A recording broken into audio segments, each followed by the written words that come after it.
Today, we're going to be putting Kingdom Hearts 3 into a deep fryer. Okay, not literally. Essentially what this is this is a mod. As you know, I love making these mod videos from time to time. And this mod turns Kingdom Hearts 3 into a deep fried-like experience. Now, as you can see now, everything looks normal. This is normal Cage 3. No mods, nothing else. This is just normal Cage 3. We're here in Twilight Town.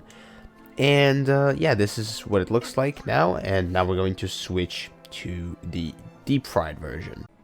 And as you can see here, this is the deep fried Twilight Town. And this is how it looks.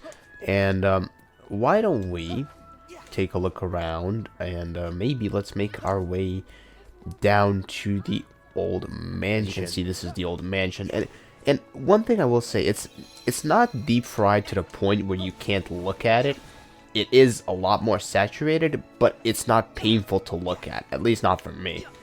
But if we're talking like deep fried, this is not totally deep fried, like to the point where your eyes are gonna bleed out. But it is still really visible, and it's kind of different. I kind of like it in a way. Not that I would play the whole game like this, but it's not a bad looking experience. That's all I'm saying. And that's basically it. Everything is, like I said, more saturated. But we're gonna move on. I'm not gonna stick around here for too long. We're gonna move on to the next world that we're gonna check out. And here we are now in Port Royal now, or the Caribbean rather, how it's called in Cage 3. Now, as you can see, this is the normal Port Royal. Everything is normal. I haven't turned on the deep fried effect yet, and this is just basically how Port Royal looks normally.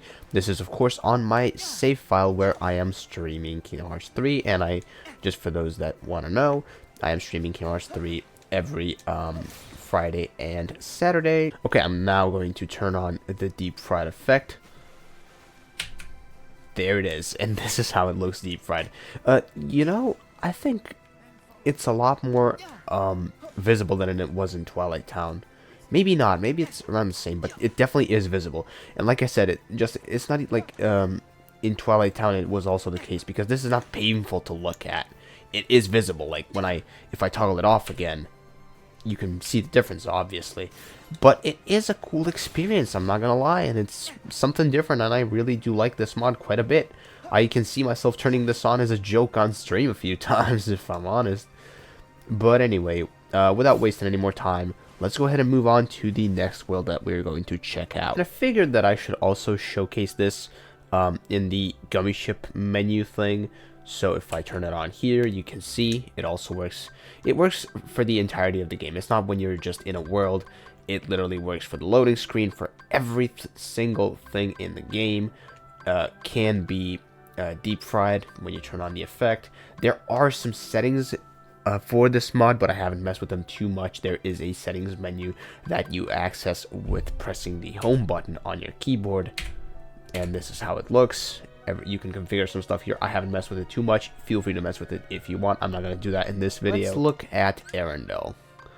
Why not? Let's look at Arendelle. And here we are in Arendelle now. Of course, like always, this is the normal Arendelle. Nothing out of the ordinary here.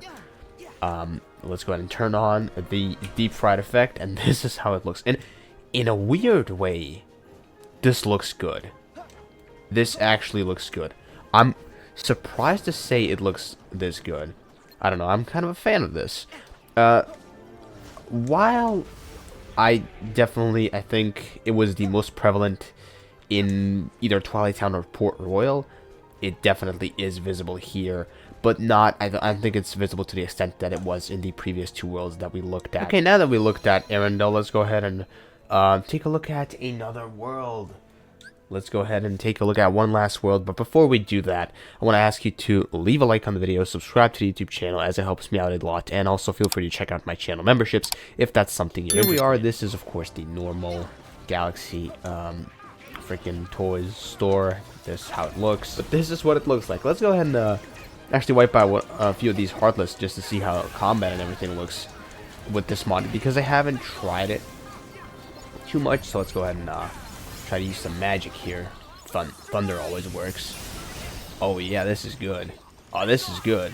This is good for some like shit post vibes. Like if you really scale up the effect and make it real weird, it will be cool. Let's go ahead and take a look at one of these. And this looks kind of cursed, but I think it's even more visible in this world. Like every world I visit, it seems like it's more prevalent in that one than the other one was. I think out of this, the fourth world that we visited, and probably the final one in this video.